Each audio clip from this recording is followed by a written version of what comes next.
यह फिल्म निक लोवेल की कहानी बताती है, जो 1954 में जापान में कैद में था। वह एक पूर्व अमेरिकी सैनिक था जिसे 10 साल की सजा मिली थी। शुरुआती दृश्य में निक जेल के बाथरूम क्षेत्र की सफाई कर रहा है। थोड़ी देर बाद 5 भारी भरकम टैटू वाले लोग बाथरूम से बाहर आते हैं और उसे उग्रता से घूरते हैं। उनके जाने के बाद निक बाथरूम में प्रवेश करता है और वहां दूसरे आदमी को हाथ बंधे हुए लटका पाता है। निक गार्डों को बुलाता है क्योंकि वह उस आदमी को बचाने की कोशिश करता है। एक और कैदी आता है और निक की मदद करता है आदमी को उतारने में। अजीब तरह से आदमी को फांसी से बचाने के निक के इस कार्य के लिए कोई सराहना नहीं होती है।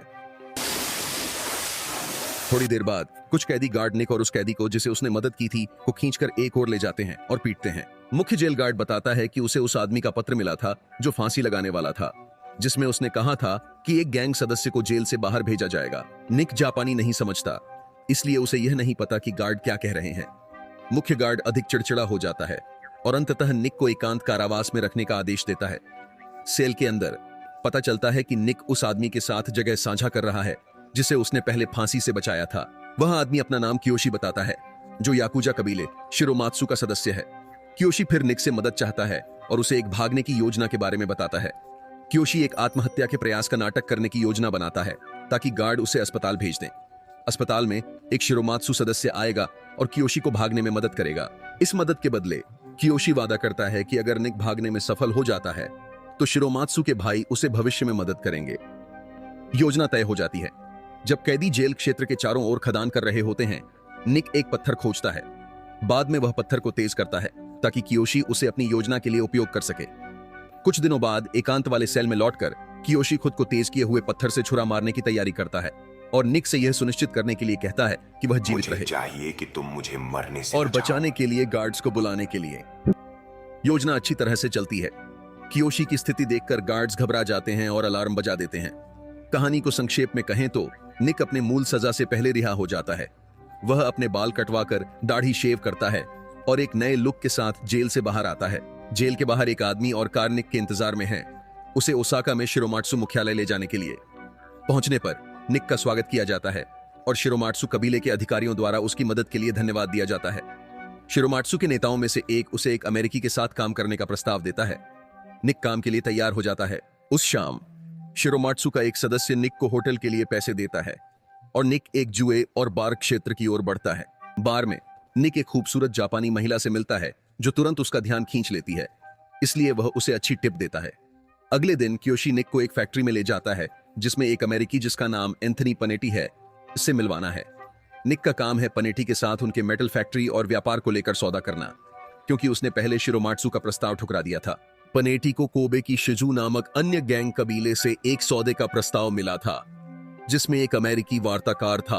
पनेटी निक के आगमन से खुश नहीं होता, इसके बजाय वह जापानी संस्कृति और याकुजा की आलोचना करता है, यह स्पष्ट करते हुए कि वह फैक्ट्री के मेटल को शिरोमात्सु द्वारा पेश किए गए निचले दाम पर नहीं बेचेगा। और अब तुम मेरे ऑफिस से निकल जाओ। निक को एहसास होता है कि केवल बातें करने से बातचीत सहज नहीं होगी, इसलिए वह एक टाइपराइटर पकड़ता है और पनेटी के सिर पर मारता है,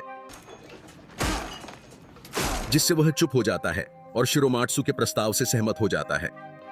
अपने पहले काम की सफल समापन के बाद शिरोमात्सु के अधिकारी निक को बार में ले जाते हैं जिसमें कियोशी भी शामिल है। लेकिन जब वे शराब पी रहे होते हैं तभी सेइजू कबीला उनके पास आता है पनेटी पर किए गए काम का सामना करने के लिए। सेइजू का एक सदस्य निक को उकसाता रहता है, जिससे निक का गुस्सा भड़क जाता है और वह उसके सिर पर एक बोतल तोड़ देता है। शिरोमात्सु सदस्य शीघ्रता से कार्रवाई करते हैं, सेइजू पर बंदूकें तान देते हैं, जो फिर निक की हरकतों का बदला लेने का इरादा छोड़कर बार छोड़ देते हैं। बार में निक के बर्ताव से शिरोमात्सु का ध्यान आकर्षित होता है, जिससे कियाइशी भी प्रभावित होता है। कियाइशी फिर निक को एक आलीशान अपार्टमेंट देता है और अपनी इच्छा जताता है कि वह शिरोमात्सु याकुजा कबीला में शामिल हो। कियाइशी निक को उनके बार में एक काम खत्म करने के लिए आमंत्रित करता है, जहां मालिक शिरोमात्सु से अधिकार छीनने की कोशिश कर रहा है। जब बातचीत फिर विफल होती है तो निक बार मालिक का गला काट देता है और कियाइशी उसे एक छुरा घोंपकर खत्म करता है। काम पूरा करने के बाद कियाइशी निक को शिरोमात्सु कबीला के स्वामित्व वाले नाइट क्लब में आमंत्रित करता है। यहाँ निक जिस खूबसूरत महिला को पहले बार में देख चुका था, वो कुछ आदमियों के साथ नाच रही है। निक इस भारतीय सी दिखने वाली जापानी महिला को देखता रहता है। कियाइशी फिर उसे डांस फ्लोर से खींच लेता है और डांटता है। उसे चिंता है कि सेइजू कबीला सदस्य शायद नाइट क्लब में हथियार ला सकते हैं, जिससे वह खतरे में पड़ सकती है। इसके बाद कियाइशी निक से महिला को घर ले जाने में मदद करने को कहता है, यह प्रकट करते हुए कि वह कियाइशी की बहन मियू है। निक आदेश का पालन करता है, लेकिन जब वह मियू के दरवाजे पर पहुंचता है तो वह उसे अंदर आने के लिए चिढ़ाती है। तुम अंदर आना चाहते हो? हाँ। वे अंत में एक दूसरे के करीब आ जाते हैं और निक मियू की पीठ पर याकूजा टैटू देखता है। अगले दिन परिस्थिति बदल जाती है जब कियाइशी निक को एक नए काम के लिए बुलाता है। वह उससे मिशन के लिए एक अमेरिकी सिपाही से हथियार खरीदने के लिए कहता है। कियाइशी यह समझाता है कि सिपाही को यह पता नहीं चलना चाहिए कि निक और यह खरीद शिरोमात्सु कबीला से जुड़े हुए हैं, इसलिए निक को यह काम अकेले ही करना होगा। निक फिर डॉक्स पर जाता है, जहां उसे हथियार व्यापार के लिए अमेरिकी सिपाही से मिलना है। सिपाही की जगह उसे एक मृत शरीर मिलता है और थोड़ी देर बाद सेइजू कबीला वहां आ जाता है। कबीला हथियार व्यापार को रोकने और निक से उसका पैसा छीनने की कोशिश करता है।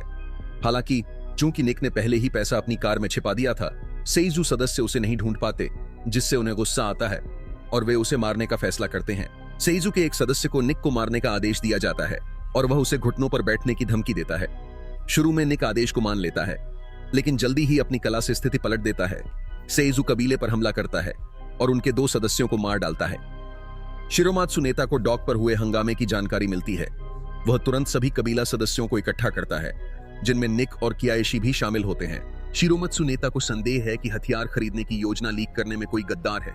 हालांकि कियोशी आश्वासन देते हैं कि निक द्वारा लाई गई $2 मिलियन की रकम सुरक्षित है, क्योंकि इसे छुपा दिया गया था। इसके अलावा शिरोमात्सु नेता निक पर 2 सेइजू सदस्यों की हत्या करने की गलती करने का आरोप लगाते हैं, जो संभावित रूप से एक गैंग वॉर को भड़का सकता है। इसे रोकने के लिए शिरोमात्सु नेता निक को माफी के रूप में अपनी 2 उंगलियां काटने का आदेश देता है। यह सुनकर कियोशी शिरोमात्सु नेता से विनती करता है कि वह निक को शामिल करने के लिए दोषी महसूस करते हुए अपनी खुद की उंगलियां काटने की अनुमति दे। शिरोमात्सु नेता सहमत हो जाता है और फिर वह निक और कियोशी दोनों की कटाई की गई उंगलियां सिजू कबीले को उनके 2 सदस्यों की मौत के लिए माफी के रूप में भेजता है।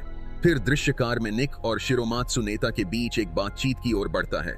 उनकी बातचीत से पता चलता है कि शिरोमात्सु नेता, जो कियोशी के सौतेले पिता भी हैं, को संदेह है कि उनके कबीले में एक सेइजू जासूस है।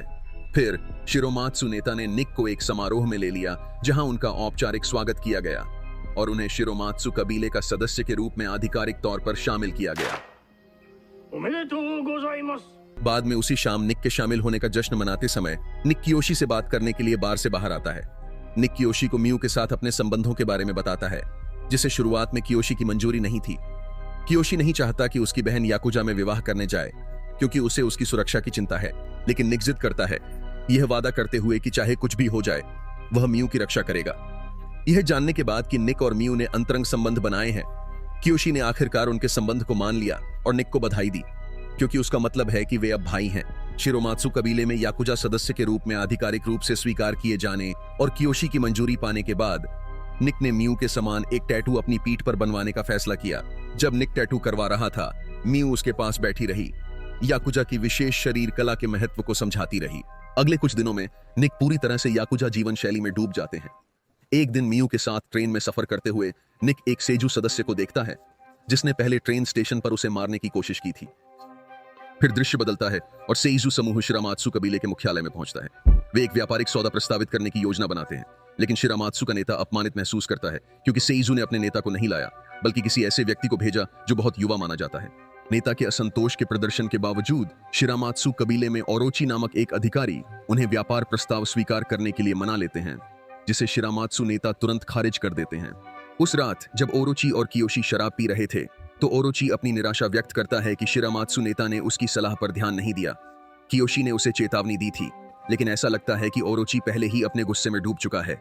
यह तब और साफ हो जाता है जब ओरोची घर लौटता है, जहां शिरामात्सु नेता नाराजगी दिखाता है और उसे मिलने से इनकार करता है। ओरोची मियू से मिलने बार छोड़ता है। मियू और ओरोची का पहले एक प्रेम संबंध था और इस बार वह उसे फिर से जोड़ने की कोशिश करता है, लेकिन वह उसे दृढ़ता से इनकार कर देती है। ओरोची का गुस्सा चरम पर पहुंच जाता है और गुस्से में वह उसे थप्पड़ मारता है और परेशान करने की कोशिश करता है। दृश्य फिर शिरामात्सु और सेइजू कबीले के बीच एक सूमो मैच में होती है। इस बार सेइजू के अध्यक्ष खुद शिरामात्सु नेता के पास एक और प्रस्ताव लेकर आते हैं।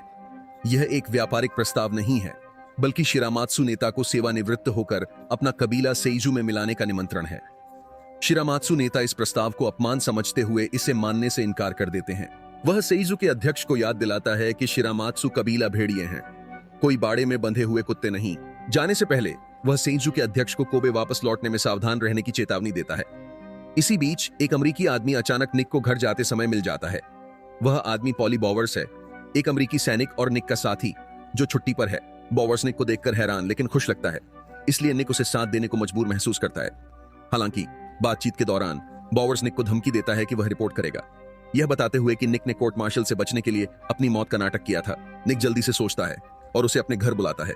घर पर निक उसे एक पेय का प्रस्ताव देता है, लेकिन फिर एक छोटे चाकू से उसकी गर्दन पर वार करता है, जिससे वह मर जाता है। इसके बाद निक मियू के घर जाता है। मियू दरवाजा खोलती है तो निक मियू के चेहरे पर चोट को देखकर चौंक जाता है। गुस्से में वह मियू से पूछता है कि उसे किसने चोट पहुंचाई। वह बताने से मना कर देती है, लेकिन खुलासा करती है कि वह निक के बच्चे के साथ गर्भवती है। हैरान होकर वह उसे वहां से चले जाने के लिए कहती है। निक फिर मियू के घर से निकलकर कियोशी के घर जाता है ताकि उसे मियू की गर्भावस्था के बारे में बता सके। निक कियोशी से कहता है कि यदि कियोशी चाहे तो वह शिरामात्सु कबीला छोड़ देगा। कियोशी नाराज नहीं होता, बल्कि निक को घर के अंदर आने का निमंत्रण देता है। वह फिर उसे 2 स्वॉर्ड्स, जिन्हें दाइशो कहते हैं, पेश करता है और समझाता है कि दाइशो कियोशी के पिता की हैं, एक जीवन लेने के लिए और दूसरी अपने खुद के जीवन का अंत करने के लिए। कियोशी फिर कहता है कि उसने मियू का बचपन से ध्यान रखा है और अब से वह यह जिम्मेदारी निक को सौंपता है। निक ने दाइशो तलवारों में से एक उठाई और बॉवर के शरीर को दफनाने में मदद मांगी। दूसरी ओर सेइजू मुख्यालय में ओरोची को कबीले के नेता से बात करते हुए देखा जा सकता है। यह पता चलता है कि ओरोची ने शिरोमात्सु को धोखा दिया है और कबीले को नष्ट करने की योजना बना रहा है। अगले दिन शिरोमात्सु नेता कियोशी और निक के साथ एक टेलर शॉप जाते हैं। जब नेता फिटिंग रूम से बाहर नहीं आते हैं तो निक उनका पीछा करता है और एक टेलर शॉप कर्मचारी को नेता का गला घोंटते हुए पाता है। निक उसे बचाने की कोशिश करता है, लेकिन कियोशी जो अंदर आता है और यह दृश्य देखता है, कर्मचारी को गोली मार देता है। वे कार की ओर भागते हैं, लेकिन भागने से पहले ही सेजू क्लान के सदस्य उन पर हमला कर देते हैं। निक और कियोशी लड़ाई करते हैं और साथ ही नेता की सुरक्षा करने की कोशिश करते हैं। मुठभेड़ के दौरान एक सेजू क्लान सदस्य कियोशी को गोली मारकर हत्या कर देता है। निक और नेता भागने में सफल रहते हैं और अपने बेस पर लौट जाते हैं, जहां वे सभी बचे हुए कबीले सदस्यों को इकट्ठा करते हैं। नेता खुलासा करता है कि टेलर शॉप तक उन्हें कार में ले जाते समय सेजू क्लान के सदस्य मौजूद थे, जो शिरोमात्सु क्लान में किसी के धोखेबाज होने की ओर इशारा करता है। वे बदला लेने का निर्णय लेते हैं और सेजू क्लान के खिलाफ युद्ध की घोषणा करते हैं। इस बीच जब निक कियोशी की मौत की खबर मियू को देता है तो वह हिंस्र हो जाती है। निक और बाकी शिरोमात्सु सदस्य व्यवस्थित रूप से सेजू क्लान के सदस्यों को समाप्त करना शुरू करते हैं। जब निक सफलतापूर्वक सेजू के एक उच्च पदस्थ नेता को धमकाता है तो ऐसा लगता है कि शिरोमात्सु युद्ध में जीत के करीब हैं। हालांकि सेजू नेता एक युवा लड़के को संदेश के साथ शिरोमात्सु मुख्यालय भेजता है, जिससे युद्ध को समाप्त करने की बात कही जाती है। वह शिरोमात्सु क्लान को बिना हथियारों के एक तटस्थ क्षेत्र में लड़ाई के लिए आमंत्रित करता है। शिरोमात्सु नेता सहमत हो जाते हैं और निक और अन्य कबीले सदस्यों को गोदी पर लड़ाई शुरू करने के लिए भेजते हैं। आश्चर्यजनक रूप से सेजू चेयरमैन ओरोची के साथ आता है, जो शिरोमात्सु को धोखा देने की बात स्वीकार करता है। शिरोमात्सु नेता, जिन्होंने ओरोची को अपने बच्चे की तरह मानते थे, उसे माफ कर देते हैं और कहते हैं कि वह शिरोमात्सु में लौट आए, इससे पहले कि देर हो जाए। जैसे ही वे गले मिलते हैं, ओरोची शिरोमात्सु नेता को छुरा घोंप देता है। शिरोमात्सु सदस्य, जो हथियारों से घिरे होते हैं, कुछ नहीं कर सकते, बस बेबस होकर देखते रह जाते हैं। ओरोची फिर घोषित करता है कि शिरोमात्सु क्लान समाप्त हो चुका है और वह निक को मियू छोड़ने के बदले अपनी जान देने को तैयार है। निक ओरोची का प्रस्ताव अस्वीकार कर देता है और हमले की तैयारी करता है, लेकिन एक स्नाइपर उसकी टांग में गोली मार देता है। इस बीच पुलिस छापा मारती है और शिरोमात्सु मुख्यालय में आग लगा देती है। उसी रात निक मियू को घर से बाहर निकालने के इरादे से चुपके से उसके घर में प्रवेश करता है, जिसे शिजू क्लान ने सुरक्षा दी हुई है। फिर वह कियोशी द्वारा दिए गए दैशो तलवार के साथ शिजू मुख्यालय की ओर बढ़ता है। साहसपूर्वक शिजू क्लान से ओरोची को मारने की अनुमति मांगता है। निक का सामना करने के बाद ओरोची उसे दैशो तलवार वापस फेंक देता है और कहता है कि वह निक से नहीं लड़ेगा, क्योंकि वह सिर्फ एक बाहरी व्यक्ति है और कभी वास्तविकता में याकुजा का हिस्सा नहीं होगा। अचानक आवेग में निक ओरोची का तलवार से सर काट देता है। अचानक शिजू कबीले का नेता उस सदस्य को रोक देता है जो निक को गोली मारने वाला था। इसके बजाय वह निक से कहता है कि वह घर चला जाए, क्योंकि उसने ओरोची को मारकर शिरोमात्सु का बदला ले लिया है। निक सहमत होता है और शिजू मुख्यालय से निकल जाता है। बाहरी आदमी खत्म होता है जहां निक उस अपार्टमेंट में पहुंचता है जहां उसने मियू को छिपा रखा है। वह उसे कसकर गले लगाती है और अपार्टमेंट की रखवाली कर रहे एक अन्य शिरोमात्सु याकुजा निक को झुककर प्रणाम करते हैं, यह संकेत देते हुए कि वह शिरोमात्सु कबीले का अगला नेता हो सकता है।